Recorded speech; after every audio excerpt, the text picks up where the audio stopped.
అందరికీ నమస్కారం అండి. నేను మీ రాధిక. కార్తీక మాసంలో 19వ రోజు కార్తీక మహాపురాణంని ఈరోజు విందాము. నారదుడు ఇలా చెప్తూ ఉన్నాడు. పృథుభూపాల, కార్తీక వ్రతస్థుడైన పురుషుడు పాటించవలసినటువంటి నియమాలను చెబుతాను విను. ఈ వ్రతస్థుడు మాంసము, తేనె, రేగుపండ్లు, నల్లావాలు, ఉన్మాదకాలను భుజించకూడదు. పరాన్న భుక్తి, పరద్రోహము, దేశాటనలను త్యజించాలి. తీర్థయాత్రలు మాత్రము చేయవచ్చును. దేవ బ్రాహ్మణ గురు రాజులను, స్త్రీలను, గోవ్రతస్థులను దూషించకూడదు.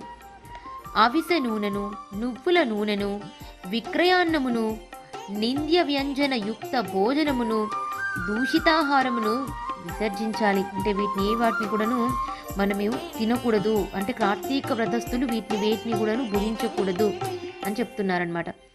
ప్రాణి సంబంధిత మాంస చూర్ణాలను, ఆమ్ల సంబంధితాలైన నిమ్మకాయలు, కొర్రల వంటి హీన ధాన్యాలను, చద్ది అన్నాన్ని స్వీకరించకూడదు.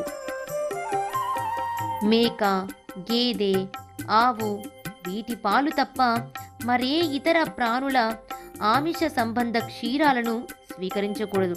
కేవలము మేక, గేద, ఆవు ఈ మూడింటి పాలు మాత్రమే తాగాలంట. మిగతా వాటి పాలని వేటిని కూడాను స్వీకరించకూడదు అని చెప్తూ ఉన్నారు.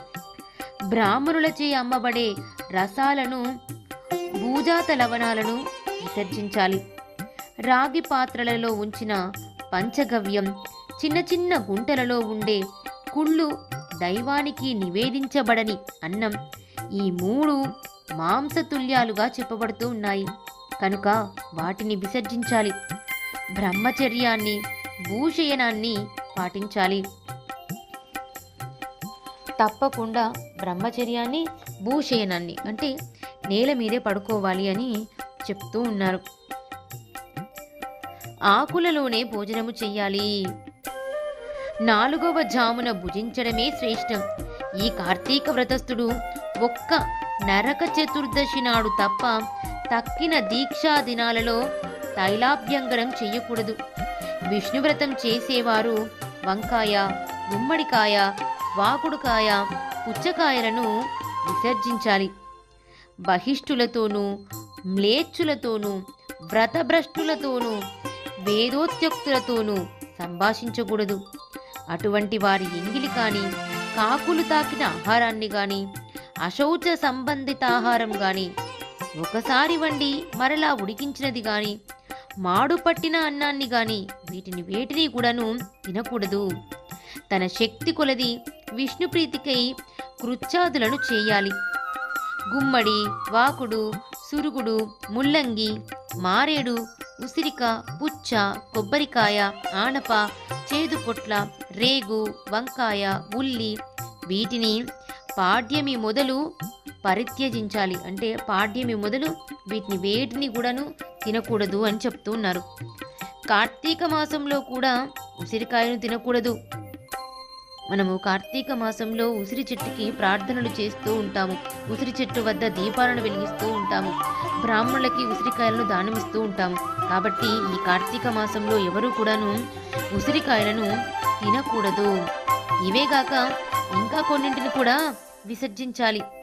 మరికొన్నింటిని బ్రహ్మార్పణం చేసి భుజించాలి. ఈ కార్తీక మాసంలో చేసినట్లే మాఘమాసంలో కూడా చెయ్యాలి. కార్తీక వ్రతాన్ని యథావిధిగా ఆచరించే భక్తులను చూసి యమదూతలు సింహాన్ని చూసిన ఏనుగు వలె పారిపోతారు. 100 యజ్ఞాలు చేసిన వాడు కూడా స్వర్గాన్నే పొందుతున్నాడు. కానీ కార్తీక వ్రతస్థుడు మాత్రము వైకుంఠాన్ని పొందుతున్నాడు. కాబట్టి యజ్ఞయాగాదుల కన్నా కార్తీక వ్రతం గొప్పదని తెలుసుకోవాలి. ఓ రాజా, భూలోకంలో ఉన్న పుణ్యక్షేత్రాలన్నీ కూడా కార్తీక వ్రతస్థుని శరీరం అందే ఉంటాయి. విష్ణువాజ్ఞావశవర్తులైనటువంటి ఇంద్రాదులందరూ రాజును, సేవకులు కొలిచినట్లుగానే ఈ వ్రతస్థుడిని సేవిస్తారు. విష్ణు వ్రతాచరణ పరులు ఎక్కడ పూజింపబడుతూ ఉంటారో అక్కడి నుంచి గ్రహ, భూత, పిశాచగణాలు పలాయన మంత్రాన్ని పఠిస్తాయి. అక్కడ నుండి పారిపోతాయన్నమాట అవన్నీ కూడాను. యథావిధిగా కార్తీక వ్రతం చేసేవారి పుణ్యాన్ని చెప్పడం చతుర్ముఖుడైన బ్రహ్మకు కూడా సాధ్యము కాదు. ఈ కార్తీక వ్రతాన్ని విడవకుండా ఆచరించేవాడు తీర్థయాత్రలు చేయవలసిన అవసరమే లేదు అని ఇలా నారదుల వారు ఇంకా కూడాను వివరిస్తూ ఉన్నారన్నమాట. ప్రజారంజనశీల పృథునృపాల ఇక ఈ కార్తీక వ్రతోద్యాపన విధిని చక్కగా వివరిస్తాను విను అంటూ ఈ కార్తీక వ్రతాన్ని ఆచరించిన వాళ్ళు చేసేటటువంటి ఉద్యాపన విధిని కూడాను ఇలా వివరిస్తూ ఉన్నారు నారదుల వారు. విష్ణు ప్రీతి కోసము, వ్రత సాఫల్యత కోసము కార్తీక శుద్ధ చతుర్దశి నాడు వ్రతస్థుడు ఉద్యాపనం చేయాలి.